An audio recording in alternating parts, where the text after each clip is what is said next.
sau này, sau này, sau này.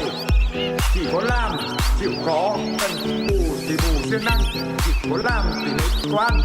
Cái loại không làm bảo đòi có ăn, ăn đầu quẩy nhá. Ăn cứt thì nó dễ, thì nó dễ, thì nó dễ. Ăn cứt thì nó dễ. Cứt, cứt, cứt, cứt.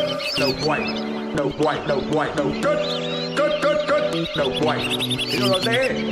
Cứt, cứt, cứt, cứt. Đầu quẩy, đầu cứt, đầu quẩy nha. Cứt, cứt, cứt, cứt. Đầu quẩy, đầu cứt, đầu quẩy nha. Thì nó dễ. Đầu quẩy thì nó dễ. Thì nó dễ. Thì nó dễ. Ăn đầu quẩy nha. Ăn cứt thì nó dễ. Vốn thì mình làm từ từ.